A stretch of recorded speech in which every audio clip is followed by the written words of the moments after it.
मुझे लगता है इनकी ईगो बहुत बड़ी है। ये अपने आप को जरा एक सेवियर ऑफ पाकिस्तान की तरह समझते हैं। एक तो फौज को चुनौती दी, फिर जुडिशरी को, अदलिया को, न्यायपालिका को बिल्कुल एक चुनौती दी है।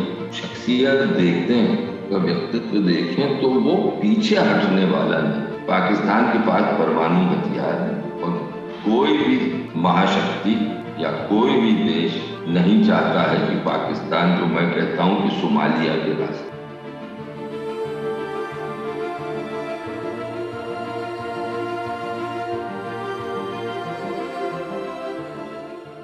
नमस्कार एंड जय हिंद।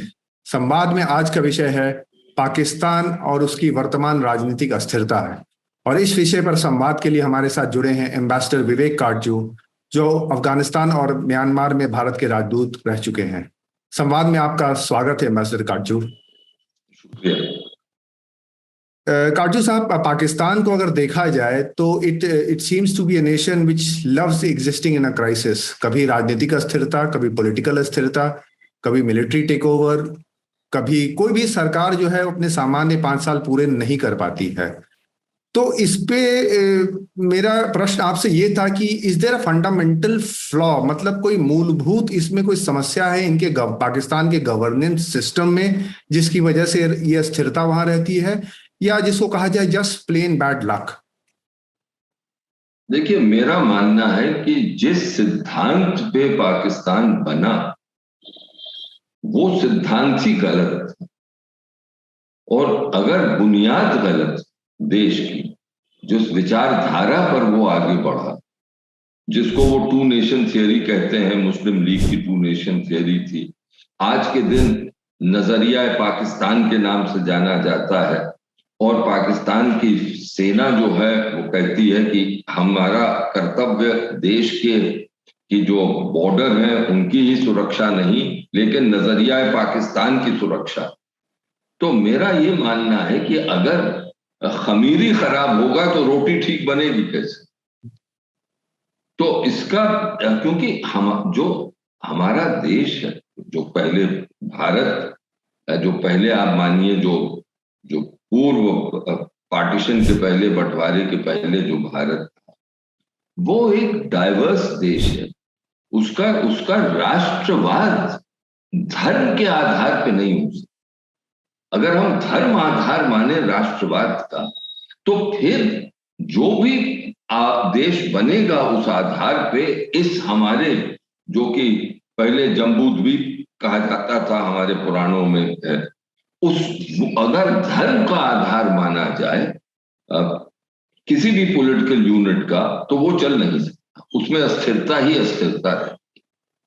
तो मेरा यही हमेशा जब भी पाकिस्तानियों से मैं मिलता हूं तो उनसे यही कहता हूं कि भाई, तुम्हारे ही कुछ विद्वान, जैसे हुसैन हक्कानी, जिसको रोज गाली पड़ती है पाकिस्तान, हुसैन हक्कानी की अगर आप किताब, जो उसकी एक लेटेस्ट किताब है, शायद 1-2 साल पहले निकली, वो पढ़ें, तो वो अपने लोगों से कह रहा है, उनसे अनुरोध कर रहा है कि सोचो तुम कि अब पाकिस्तान 75 साल होने को आए, और कल्चरल या रिलीजियस, उनके लिए तो रिलीजियस नेशनलिज्म से हट के हम ज्योग्राफिकल नेशनलिज्म की तरफ बढ़े, कि पाकिस्तान एक हमारा देश है, जो भी यहाँ रहते हैं वो समान है, उनकी हक समान है, उनके कर्तव्य समान है, तभी हम आगे बढ़ सकेंगे। नहीं तो फिर क्या होगा? इस्लाम, अब मुश्किल यह है कि इस्लाम है क्या, क्योंकि उसी पे विवाद चलता रहता है, और आप जानते हैं कि इस्लाम के नाम पे तो पाकिस्तान में अस्थिरता होती। आजकल इमरान खान क्या बोल रहे हैं कि हम रियासत मदीना फिर कायम करना चाहते हैं। अब रियासत मदीना जो कि पैगंबर ने बनाई थी, वो क्या आज के दिन मॉडर्न स्टेट का आधार हो सकता है, या उसके सिद्धांतों पे मॉडर्न स्टेट चल सकता है? तो इसलिए मेरा मानना यही है कि वो सिद्धांत ही गलत। काटजू साहब, आपने इमरान खान का नाम लिया। पहले सेम पेज अरेंजमेंट पे प्राइम मिनिस्टर बने, आर्मी के साथ सेम पेज अरेंजमेंट था, उसके बाद से हटा दिए गए। अब वो हकीकी आजादी की बात कर रहे हैं कुछ, और सड़कों पे उतरे हुए हैं। एक तरफ वहां एक ह्यूमैनिटेरियन डिजास्टर है, और दूसरी तरफ एक दृश्य है कि पॉलिटिशियंस लड़ रहे हैं, बल्कि उन्होंने तो मतलब जो कहिए कि सारी सीमाएं तोड़ करके अब सीधे आर्मी पे हमला शुरू कर दिया है। आपने भी इस पे बहुत लिखा है। उन्होंने सीधा उनका हमला अब पाकिस्तानी आर्मी पे हो रहा है, और जैसा इतिहास बताता है कि इस तरह का हमला शायद जुल्फिकार अली भुट्टो ने किसी जमाने में किया था, तो उनका हश्र क्या हुआ वो हम सब जानते हैं। तो आपको क्या लगता है कि इमरान खान का जो ये एक डायरेक्ट अटैक है पाकिस्तानी आर्मी पे, वो सक्सीड कर सकता है? कोई संभावना है कि पाकिस्तान में जो आर्मी का एक स्ट्रांग होल्ड है ओवर गवर्नेंस, उसको इमरान खान तोड़ पाएंगे या तोड़ना चाहते भी हैं? देखिए, ये इस प्रश्न की पृष्ठभूमि में अगर चले, इजाजत दें तो 1 मिनट मुझे लगेगा। आपने भुट्टो का नाम लिया, बिल्कुल सही नाम लिया। लेकिन भुट्टो से ज्यादा जो मैं पैरेलल ड्रॉ करूंगा इमरान खान का, वो नवाज शरीफ से करूं। नवाज शरीफ को तो फौज ने बनाया, जो सबको मालूम है कि नवाज शरीफ किस तरह गए कि उनके पिता के पास, जो कि बड़े उद्योगपति थे, मियां साहब के नाम से जाने जाते थे, उनके पास बड़े फौजी जनरल गए, उनका एक लड़का हमें दीजिए। शहबाज को चाहते थे, उनका शहबाज को हमें बिजनेस के लिए चाहिए, नवाज को ले लो। तो नवाज शरीफ फिर पंजाब में जो हुकूमत बनी उसमें शायद फाइनेंस मिनिस्टर बने, ये 1982-83 में। उसके बाद से वो एक लाडले थे पाकिस्तान की फौज, और उन्हीं के जरिए बेनजीर भुट्टो को पाकिस्तान की फौज ने शिकस्त दी, एक बार नहीं 2 बार चुनाव। क्योंकि चुनाव में वो हस्तक्षेप करते हैं, पर्दे के पीछे से करते हैं, पैसे से करते हैं, करते हैं। लेकिन फिर नवाज शरीफ को ये समझ आया, जो कि अब इमरान खान कह रहे हैं, कि भाई अगर मैं प्रधानमंत्री हूं तो फिर मेरा सरकार के हर पहलू पर हक है नीति बनाने का, और वो सामरिक नीतियां भी, जो कि पाकिस्तान की फौज के लिए एक लाल रेखा। वो किसी भी सिविलियन लीडर को, चाहे वो इलेक्टेड हो अनइलेक्टेड हो, वो सामरिक मामलों में हस्तक्षेप नहीं करते। हाँ, आप सलाह दे दीजिए, लेकिन निर्णय जो है वो जो पाकिस्तान की, मैं जो कहता हूं कि पाकिस्तान की असल जो कैबिनेट है वो है आर्मी चीफ और उनके कोर कमांडर। वो जब बैठते हैं, आप ही देखिए कि उनकी तस्वीरें निकलती हैं उन मीटिंग्स की। हमारे वहां या किसी और डेमोक्रेटिक कंट्री में अगर कोर कमांडर, आर्मी चीफ या उनके जो जनरल लोग जब बैठते हैं, मीटिंग्स करते हैं, तो क्या उसकी तस्वीरें निकलती हैं? यहाँ पर तो पूरे बयान आते हैं सब। तो यानी एक प्रोफेशनल आर्मी है, पॉलिटिकल आर्मी है। चाहे आज बाजवा साहब कुछ भी कहें कि हम एक पॉलिटिकल हैं या न्यूट्रल हैं, ये सब नहीं, पॉलिटिकल। अब नवाज शरीफ ने भी ये कोशिश की थी, वो तो इमरान खान से ज्यादा बढ़ गए थे। आपको याद होगा उन्होंने जनरल करामत को हटा भी दिया, और जनरल करामत हट भी गए थे। लेकिन मुशर्रफ के वक्त तो फिर फौज ने कहा ये तो बर्दाश्त, ये तो हमें काबिले बर्दाश्त नहीं हो। फिर हमें सबको मालूम है क्या हुआ। अब 2018 के चुनाव में ये बड़ा आयरॉनिकल है कि फौज ने ये तय कर लिया था कि नवाज शरीफ को नहीं आना है, इसलिए पहले पनामा पेपर्स के जरिए उन सबको अदालत का सहारा लेके नवाज शरीफ को बर्खास्त किया, और फिर इमरान आए। अब इमरान जो है, मुझे लगता है इनकी ईगो बहुत बड़ी, ये अपने आप को जरा एक सेवियर ऑफ पाकिस्तान की तरह समझते हैं। ये समझते हैं कि एक कायदे आजम थे, एक मैं हूं और मैं ही चला सकता हूं। लेकिन एक जमाना था जब नवाज शरीफ या उसके पहले भुट्टो कभी अवाम के दिलों में काफी एक जगह थी। वो आज इमरान खान की दिल में है, लेकिन और इमरान खान जो रैली कर रहे हैं, उनके कार्डर्स आ रहे हैं, लेकिन अब जरा वो हद से बाहर। एक तो फौज को चुनौती दी, फिर जुडिशरी को, अदलिया को, न्यायपालिका को बिल्कुल एक चुनौती दी है। तो अब न्यायपालिका और फौज के पिंसर में ये आए, और मेरा मानना यह है कि क्योंकि इन्होंने फौज को ललकारा है, और जो यहां तक कह दिया है कि जो अगर आर्मी चीफ की नियुक्ति शहबाज शरीफ या जो आज की हुकूमत है वो करेगी, तो वो शक के दायरे में हो। तो आपने फौज का रिएक्शन उस पर देख ही लिया। तो इससे मयंक ये साफ जाहिर कि अब फौज में जो भी जनरल होंगे जो इमरान खान के क्लोज हैं, ये भी मैं सुनता हूं पाकिस्तानी दोस्तों से कि भाई कुछ इमरान खान की रेजोनेंस है मेजर और कर्नल के लेवल तक, लेकिन अब इन्होंने एक लाल रेखा इमरान खान ने पार कर ली। और मेरा ये मानना है कि अब फौज और अदलिया के पिंसर में ये आके छटपटाएंगे। इनके जो समर्थक हैं वो बहुत शोर शराबा मचाएंगे और बहुत कहेंगे, इमरान कहते हैं हमने कंस्ट्रक्टिव क्रिटिसिज्म किया। पाकिस्तान की फौज ना कंस्ट्रक्टिव ना डिस्ट्रक्टिव क्रिटिसिज्म को कबूल करती है।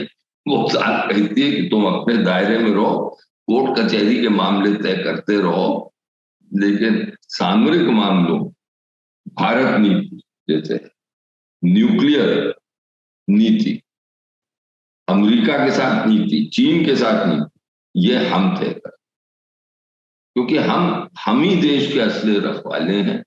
और एक आखिरी पॉइंट, फौज के अफसरान में ये पॉलिटिशियंस के लिए बहुत कंटेम्प्ट है। ये लोग जो है खाली अपना फायदा देखते हैं, देश का हित नहीं देखते हैं। हम जो हैं हम देखते हैं। अब ये सही नहीं है, क्योंकि फौजी भी उसी रंग में रंगे हैं। अगर फौजियों के बारे में आप असल कैफियत देखिए तो ये कितने फौजी हैं जिनके बच्चे पाकिस्तान में, और इस तरह इमरान खान भी गाली देते हैं नवाज को कि इनके लड़के बाहर हैं शायद, लेकिन उनके लड़के कहाँ, या पाकिस्तान में। सर, तो इमरान की राह कितनी कठिन है आगे? मुझे लगता है कि इमरान की अगर आप शख्सियत देखते हैं, व्यक्तित्व देखें, तो वो पीछे हटने वाला नहीं। उसने एक अपनी इमेज बनाई और उस इमेज में डायरेक्ट कॉम्प्रोमाइज की जगह नहीं दिखती। वो कर लेता है कॉम्प्रोमाइज, लेकिन आज के दिन वो उसने, यानी समझिए उस पेडेस्टल पे अपने आप को बैठा दिया है, जो अंग्रेजी में कहते हैं कि उससे उतरना उसके लिए अब मुश्किल। तो उसके पास ये एक ऑल्टरनेटिव था कि जब कल अदालत के सामने पेश हुआ और अदालत ने कहा कि भाई तुमने ये एक जज का नाम लेके तौहीन करी है अदालत की, तो वो माफी मांग लेता कि भाई मेरा ये मानना नहीं था, ये मेरा मतलब नहीं था, मैं माफी मांगता हूँ। लेकिन वो नहीं किया उसने। तो इससे मुझे ये लगता है कि वो जंग के रास्ते पे चल चुका है। उसको लगता है कि आवाम का उसको सपोर्ट, लेकिन एक आखिरी ट्रम्प का पत्ता फौज के पास हमेशा था, और वो भारत, क्योंकि फौज ने पाकिस्तान के अवाम के दिल में और मस्तिष्क में ये डाल दिया है कि भारत जो है वो हमारा शत्रु है और हमेशा शत्रु रहेगा, और खाली हम ही इस देश की और अवाम के रखवाले। तो ये कितना भी छटपटाए, दरअसल जब जैसे अंग्रेजी में कहते हैं when push will come to shove, और चॉइस अगर स्टाक हो गई between the army and the Imran Khan, तो इतिहास पाकिस्तान का तो यही कहता है कि कभी भी इमरान खान जैसा नेता सक्सीड नहीं किया है। फौज किसी हद तक जाती है, जाके उसको हटा। उसी पे सर एक बहुत इंटरेस्टिंग, जिसको कहा जाए एक टर्न लिया है इमरान खान ने। वो आजकल अपनी पब्लिक रैलीज में भारत की विदेश नीति की खास करके बड़ी प्रशंसा कर रहे हैं, बड़ी तारीफ कर रहे हैं। जयशंकर साहब का तो वो स्टेटमेंट प्ले आउट कर रहे हैं, वीडियो प्ले आउट कर रहे हैं। पहले हिंदुस्तान का फॉरेन मिनिस्टर, उसको हुक्म दिया, उसको कहा कि जनाब आप रूस से तेल ना खरीदें। आगे गौर से सुने, हिंदुस्तान अमेरिका का स्ट्रेटेजिक एलाय है, और उनको जब अमेरिका ने कहा कि रूस से तेल ना खरीदो, उसने आगे से कहा तुम कौन होते हो मैं कहने वाले, यूरोप खरीद रहे तेल उनसे, हमारे लोगों की जरूरत है, हम खरीदेंगे। ये होता है आजाद मुल्क। जबकि उनकी जो स्वयं की इमेज है वो बहुत एक एंटी इंडिया रही है उनकी। उन्होंने अपने कार्यकाल के दौरान भी इंडिया के प्रति कभी कोई किसी भी तरह मित्रता का उनका कोई प्रयास नहीं रहा। तो आपको क्या लगता है कि जिसको अंग्रेजी में कहा जाए has the leopard change it's spots, कि सिंपली एक टैक्टिकल गैम्बिट है किसी और वजह से? देखिए, ये पाकिस्तान की अंदरूनी राजनीति से संबंध, वो क्या कह रहे हैं, अब मैं जो शब्दों का इस्तेमाल करूंगा, वो कह रहे हैं कि अब उनके लिए जैसे और पाकिस्तानियों के लिए भारत हिंदू देश, तो ये कह रहे हैं कि हाँ, इस कि हिंदुओं ने भी गैरत दिखाई, क्योंकि पाकिस्तान में ये शब्द का बड़ा प्रयोग होता है, गैरत, हम गैरतमंद। तो कह रहे देखिए, हिंदुओं ने भी गैरत दिखाई, उन्होंने भी अमेरिकी प्रेशर को बर्दाश्त कर लिया, उन्होंने इंडिपेंडेंस दिखाई, और तुम, यानी फौज के जनरलों की तरफ इशारा है, और उससे ज्यादा जो आज के नेता हैं, वो तीन, खास तौर से शहबाज, आसिफ जरदारी और मौलाना फजलुर रहमान, कह रहे हैं तुम अपने आप को मुसलमान कह रहे हो, अपने आप को कहते हो मुसलमान, तुम में तो गैरत है ही नहीं। ये इसको इस संदर्भ में देखना है। मुझे भी उस रैली में, शायद फैसलाबाद में रैली में या किस रैली में, उन्होंने जयशंकर की जो एक क्लिप दिखाया था, वो मैंने खुद देखा था, लाइव देखा था पाकिस्तान टेलीविजन पर, तो मुझे भी बड़ी हंसी आई थी कि देखो चढ़ा रहा है इसको, जिसको हम कहेंगे वो इन लोगों को चढ़ा रहा है। हम लोगों को उससे ये नहीं समझना चाहिए कि वो हमारी प्रशंसा वास्तव में कर रहा है। वो अपने लोगों से कह रहा है कि इनको देखो, ये कितने गिरे हुए हैं कि वो भी कर लेते हैं। मैं तो इसको इस तरह, तो मतलब अमन की आशा की जो सर, जो अमन की आशा एक मिथक है, वो मिथक ही रहेगा सर, इससे आगे बढ़ने वाला नहीं है। देखिए, अगर कोई देश की बुनियादी शत्रुता पर आधारित, अब इस पे एक चीज आप मेरे मस्तिष्क में कई सालों से घूमता है कि हम अगर ये मान भी लें कि कोई देश हमारा शत्रु और उसको हमें हैंडल कर, तो हैंडलिंग या मैनेजमेंट का, एनमिटी की मैनेजमेंट का, जैसे दोस्ती की मैनेजमेंट का एक ही जरिया नहीं होता, मैं जी, उसके भी कई रास्ते होते। कोई खाली कन्फ्रंटेशन थोड़ी होता है कि लड़ जाओ, जी, और चीजें सोचनी पड़ती हैं कि उसको, उसके साथ सामाजिक रिश्ते बनाओ, उसके साथ आर्थिक रिश्ते बनाओ, उसके साथ कमर्शियल रिलेशन और आगे करो, और उसको अपने वेब में पकड़ो कि अगर वो चाहे भी अपनी शत्रुता इंप्लीमेंट करनी, तो वो आसानी से नहीं कर पाएगा। उसके इतने हित हमसे जुड़ गए हैं कि हम इन रिश्तों के जरिए उसकी शत्रुता को कुछ कम कर सके। लेकिन पाकिस्तान ने तो कभी सोचा ही नहीं, वो तो बस कन्फ्रंटेशन का रास्ता। अब खुद ही देखिए 2019 में जो हमने कॉन्स्टिट्यूशनल चेंजेस सरकार ने किए कश्मीर, और 2 यूनियन टेरिटरीज अब बनी है, जो कि अभी भी मामला सुप्रीम कोर्ट में है कि भाई किस तरह, और यह हमारा अंदरूनी मामला। इसमें मयंक, मेरा मानना है पाकिस्तान को बस एक चीज कहनी, ये कहनी थी कि हमें ये कदम मंजूर नहीं है, अंतर्राष्ट्रीय विधि की दृष्टि से ये सही नहीं है, और इसको हम कबूल नहीं करेंगे, हमारा जो स्टैंड है वो स्टैंड रहेगा, और चीजें आगे बढ़ सकती थी। लेकिन उन्होंने क्या ऐसा किया? नहीं, तो बिल्कुल आप बबूले, सब चीज इधर करो, वो करो, और वही आर्टिकल 370 को पहले क्रिटिसाइज करते थे, अब कहते कि आपने आर्टिकल 370 तोड़ दी।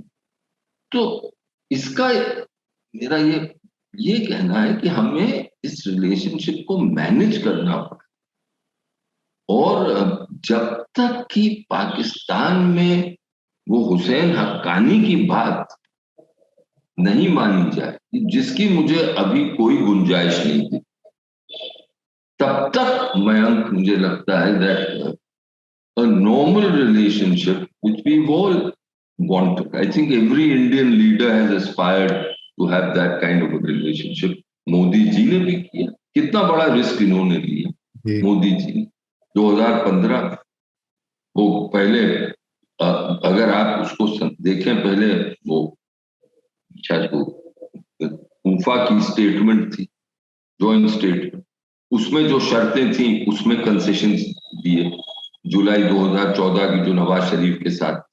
उसके बाद दिसंबर 2015 की जॉइंट स्टेटमेंट थी। फिर दिसंबर 2015 में उन्होंने डोवल साहब को भेजा बैंकॉक, जयशंकर का फॉरेन सेक्रेटरी थे, डोवल साहब एनएस से थे, अपने समकक्षों से मिलने के लिए। 2-3 दिन बाद फिर former minister, external affairs minister, जो कि बहुत काबिल मिनिस्टर थी, सुषमा जी जाती रही, वो गई पाकिस्तान। एक पूरा खाका बना कि आगे कैसे बढ़ेंगे। उसके बाद मोदी जी ने कितना बड़ा कदम उठाया। दिसंबर 2015 में 25 दिसंबर खुद गए पाकिस्तान। यानी वो इससे बढ़ के एक पाकिस्तान के अवाम को, पाकिस्तान की सरकार को, पाकिस्तान की सेना, इससे बढ़ के जेस्चर नहीं था। मैं आपको एक पूर्व राजनयिक की हैसियत से बता सकता हूं मयंक कि जब भी इंडिया पाकिस्तान के अगर इस हाई लेवल की जो विजिट्स होती हैं, उसकी तैयारी पूरी होती है और सबसे पहले सुरक्षा का ध्यान दिया जाता है। मोदी जी ने, मैं अपने पाकिस्तानी दोस्तों से कभी कभी, दोस्तों with in inverted comma, track 2 की इवेंट्स पे कहता हूं, तुम समझते हो मोदी जी ने कितना बड़ा कदम उठाया था, कितनी बड़ा, यानी एक किस्म से उन्होंने अपनी सिक्योरिटी तुम्हारे हाथों में डाल दी थी। मैं गलत कह रहा हूं? जी जी, सही कह रहे हैं। इतना बड़ा भरोसा तुम पे किया और तुमने उसका क्या जवाब दिया? पठानकोट, और उसी साल फिर उरी जी, और फिर बाद में पुलवामा। तो मोदी जी ने भी कोई कम कोशिश की, लेकिन इनकी तरफ से तो रवैया ही वो है। तो हमें मैनेज करना पड़ेगा रिलेशनशिप। और मुझे काश कि रिश्ते बदल जाएं, लेकिन अब जिस तरह से पाकिस्तान आगे बढ़ रहा है, अब देखिए, इतने, आपने कहा इतना बड़ा सैलाब आया होगा, आज तो शायद यूएन सेक्रेटरी जनरल भी वहां है, लेकिन उनकी तरफ से कोई बदलाव नहीं आया। ट्रेड की बात हुई, यानी उनके शायद फॉरेन फाइनेंस मिनिस्टर, जो कि उनकी कैफियत जानते हैं, मिफ्ता साहब, उन्होंने कहा कि भाई अब दाम प्याज के और टमाटर के आसमान छू रहे हैं, भारत से मंगा लें। तो शहबाज ने क्या कहा कि वहां पे जेनोसाइड हो रहा है, कश्मीरों का तो इस सब से यही दिखाता है कि उनका नजरिया बदल। राजू साहब, एक आखिरी सवाल। आईएमएफ का लोन सैंक्शन हो गया या होने वाला ही होगा पाकिस्तान को, उसको उस आईएमएफ की कंडीशंस के हिसाब से पेट्रोलियम का प्राइस बढ़ाना होगा, उनको इलेक्ट्रिसिटी का प्राइस बढ़ेगा। इसी दौरान वहां सैलाब आया हुआ है, बाढ़ आई हुई है, तो सोशल सिस्टम ऐसे भी चरमराता सा दिखता है पाकिस्तान का। तो इसका इम्पैक्ट सोशली, जो सोशल अनरेस्ट है या जिस तरह की एक्सट्रीमिस्ट पार्टीज हैं, तो कुल मिला के उनका क्या रिएक्शन होगा इस पे? देखिए, कुछ तो राजनीति होगी। ऑपोजिशन, इमरान खान पहले ही कह रहे हैं कि देखिए 4 महीने पहले हमने कितना बढ़िया था, अब सब दाम बढ़ गए। लेकिन इस पे हमेशा एक हमें नुक्ते का ध्यान रखना है, पाकिस्तान के पास परमाणु हथियार है और कोई भी महाशक्ति या कोई भी देश नहीं चाहता है कि पाकिस्तान, जो मैं कहता हूं कि सोमालिया के रास्ते, अगर वहां सोशल अनरेस्ट है तो और बढ़ेगा, तो पाकिस्तान को इकोनॉमिक मदद और देश देंगे, रास्ते निकालेंगे, प्रेशर भी डालेंगे कि आप अपनी इकोनॉमी ठीक करें। जितना भी एक सब्सिडीज चल रही हैं, ये नहीं चल सकती। लेकिन पाकिस्तान की अर्थव्यवस्था को कोई भी देश डूबने नहीं, क्योंकि 22 करोड़ का देश, परमाणु हथियार, और सबको ये खौफ है कि वहां पर इनके परमाणु हथियार ऐसा न हो जाए कि गलत हाथों में पड़े, कि पाकिस्तान की फौज का मिजाज इतना बदल जाए कि फिर वो पूरा एक थ्रेट हो जाए to international peace and security. तो मेरा यही है कि आप इसमें भी देख लीजिए, IMF ने कंडीशंस लगाते गए, लेकिन उसके साथ साथ सऊदी अरेबिया और UAE जो उनसे बहुत खुश नहीं है, उन्होंने भी कहा मदद करें। चीनी भी, जो कि इन मामलों में बहुत कंजूस, वो कभी दिल खोल के मदद नहीं करते, वो हमेशा तिजारा करते, चाहे कितना भी वो दोस्ती हो। लेकिन अंत में अगर चीन को भी लगेगा कि भाई हमें भी अपने कुछ तिजोरियां खोलनी पड़ेगी, तो वो खोले। काटजू साहब, इच्छा तो बहुत है कि ये चर्चा चलती रहे, बट समय की कमी है, समय का अभाव है, और आपकी डीप इनसाइट्स पाकिस्तान पे बहुत ही इनवैल्यूएबल हैं, बहुत बहुमूल्य हैं। और इसी के साथ मैं आपको धन्यवाद देना चाहूंगा कि आप हमसे जुड़े, अपने विचार शेयर किए। धन्यवाद सर, नमस्कार और जय हिंद। नमस्कार, थैंक यू।